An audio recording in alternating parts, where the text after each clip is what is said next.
Hello students, welcome to my class.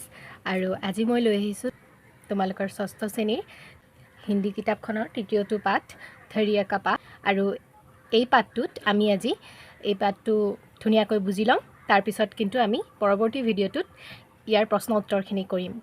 আজি এই ভিডিঅ'টোত আমি ইয়াৰ এক্সপ্লেনেশ্যন ভিডিঅ' অৰ্থাৎ আমি এইখিনি বুজি ল'ম। তে আমি প্ৰশ্ন উত্তৰখিনি কৰিবলৈ সহজ হয় আৰু আমি পাঠটি জানিবলৈ সক্ষম হওঁ। আহাচোন আমাৰ আজিৰ ভিডিঅ'টো আৰম্ভ কৰোঁ। প্ৰথমতে আছে পাঠটিৰ নাম ধৰিয়া কা পাঠ অৰ্থাৎ ধৈৰ্যৰ পাঠ। ইয়াত কৈছে যে गौतम बुद्ध के जीवन से संबंधित नीतिपरक कथाओं को हम जातक कथा के रूप में जानते हैं। अर्थात ইয়াত যে লিখা আছে জাতক কথা, এই জাতক কথা কাক কয়? গৌতম বুদ্ধৰ সম্বন্ধিত নীতিপৰক কথাসমূহক আমাৰ কি বুলি জনা যায়? জাতক কথা বুলি জনা যায়। इस पाठ में धैर्य का महत्व के बारे में बताया गया है। এই পাঠটোত ধৈৰ্যৰ মহত্ব সেই সম্বন্ধে কোৱা হৈছে। কৈছে যে पुराने ज़माने की बात है, पुरानी दिनर कथा। गौतम बुद्ध एक गाँव से दूसरे गाँव पैदल जा रहे थे। अर्थात गौतम बुद्धই খোজকাঢ়ি এখন গাঁৱৰ পৰা অন্য গাঁৱলৈ গৈ আছিল। साथ में उनके शिष्य भी थे, তেওঁৰ লগত তেওঁৰ শিষ্যসকলো আছিল। उस दिन बहुत गर्मी थी, মানে সেইদিনাখন बहुत গৰম পৰিছিল। क्षण भर विश्राम के लिए वे एक वृक्ष के नीचे তৃণ पर बैठ गए। যে কিছু সময় জিৰণি ল'বৰ বাবে অৰ্থাৎ বুদ্ধদেৱে কি কৰিলে? তৃণ অৰ্থাৎ ঘাঁহবোৰত অলপমান বহি ল'লে। उन्होंने एक शिष्य से कहा, অৰ্থাৎ তেওঁ এজন শিষ্যক ক'লে, बहुत प्यास लगी है, कहीं से थोड़ा जल ले आओ।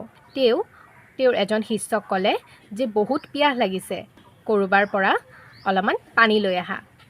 তাৰপিছত কি হ'ল? शिष्य ने आसपास देखा, छोटा सा पोखर था। আৰু শিষ্যই ওচৰে পাজৰে চাই দেখিলে তাতে এটা সৰু পুখুৰী আছিল। पोखर में एक बेल जल पी रहा था। আৰু পুখুৰীটোত এটা বলদ গৰুৱে পানী খাই আছিল। শিষ্য वही से जल लेने के लिए आगे बढ़ा। আৰু শিষ্যই সেই পুখুৰীটোৰ পৰাই পানী ল'বলৈ কি হ'ল? আগবাঢ়ি গ'ল। उसे देखकर बेल डर गया और जल से होता हुआ निकल भागा। আৰু শিষ্যক দেখি কি হ'ল? বলদ গৰুটো অৰ্থাৎ ভয়তে দৌৰি পলাই গ'ল। সে জল গন্দা হৈ গয়া। আৰু যেতিয়াই নেকি বলদ গৰুটো পুখুৰীৰ পৰা দৌৰি পলাল তেতিয়া কি হ'ল? পুখুৰীৰ পানীখিনি নষ্ট হৈ গ'ল অৰ্থাৎ লেতেৰা হৈ গ'ল।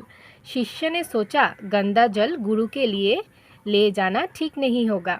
তেতিয়া শিষ্যই ভাবিলে লেতেৰা পানী অৰ্থাৎ গন্দা জল গুৰুৰ কাৰণে লৈ যোৱাটো উচিত নহ'ব। এইবাৰ তোমালোকৰ পেজ নম্বৰ 20ত আছে। वो फिर आगे बढ़ा। আৰু শিষ্যই পুনৰ আগবাঢ়িলে। चारों तरफ देखा पर उसे जल का दूसरा स्रोत दिखाई नहीं दिया। শিষ্যই আকৌ আগবাঢ়িলে যদিও ওচৰে পাজৰে চাই পানীৰ উৎস দেখিবলৈ সক্ষম নহ'ল। वो थक गया। আৰু সি কি হ'ল? ভাগৰি গ'ল অৰ্থাৎ শিষ্যজন ভাগৰি গ'ল। वापस आकर उसने सारी घटना बुद्ध को सुनाई।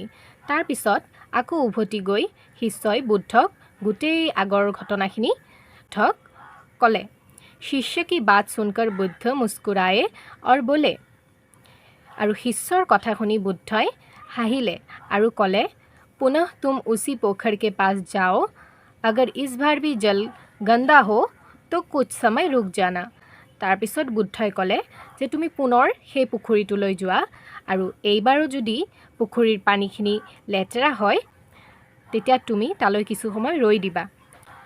पर जल लेकर ही लौटना, কিন্তু পানী লৈহে আহিবা, এইদৰে গুৰুৱে শিষ্যক ক'লে। বুদ্ধ কি आज्ञा मानकर शिष्य वहाँ पुनः गया। আৰু বুদ্ধৰ আজ্ঞা মানি শিষ্যই পুনৰ পুখুৰীটোলৈ গ'ল। इस बार उसने देखा कि जल निर्मल है। আৰু এইবাৰ শিষ্যই দেখিলে পানী নিৰ্মল অৰ্থাৎ বিশুদ্ধ হৈ আছে অৰ্থাৎ লেতেৰা হৈ থকা নাই। গন্দগী নিচে बैठ गई है। আৰু লেতেৰাখিনি তলত মানে বহি গৈছে। शिष्य अब पात्र में जल भरकर बुद्ध के पास लौटा। আৰু এইবাৰ শিষ্যই পাত্ৰত পানী ভৰি বুদ্ধৰ ওচৰলৈ আহিল। बुद्ध ने उसे पास बुलाकर कहा। বুদ্ধই শিষ্যক ওচৰলৈ মাতি আনি ক'লে, इस छोटी सी बात को तुम सदा याद रखना। এই সৰু কথাটি তুমি সদায় মনত ৰাখিবা। इससे तुम्हें धैर्य का पाठ मिलेगा। ইয়াৰ পৰা তুমি ধৈৰ্যৰ পাঠ পাবা। जब भी तुम्हारा मन अशांत हो, जेতিয়াই তোমাৰ মন অশান্ত হয়, তো উसे थोड़ा समय देना। যেতিয়া তোমাৰ মন অশান্ত হয় তেতিয়া তুমি তোমাৰ মনক সময় দিবা, এইদৰে বুদ্ধই শিষ্যক কৈছিল। मन की मलिनता और अशांति बैठ जाएगी। মনৰ যি মলিনতা আৰু অশান্তি সেয়া কি হ'ব, নিজে নিজে ঠিক হৈ যাব।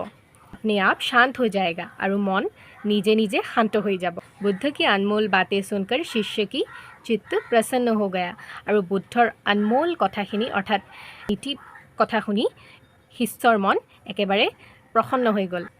स्टूडेंट्स, एयाই আছিল আমাৰ আজিৰ তৃতীয় পাঠ, থৰিয়াকা পাঠ। আশা কৰোঁ তোমালোকক বুজাবলৈ সক্ষম হৈছোঁ। তোমালোকে কিবা নুবুজা থাকিলে মোক কমেণ্ট ছেকশ্যনত জনাব পাৰা। আজিলৈ ইমানেই, ধন্যবাদ।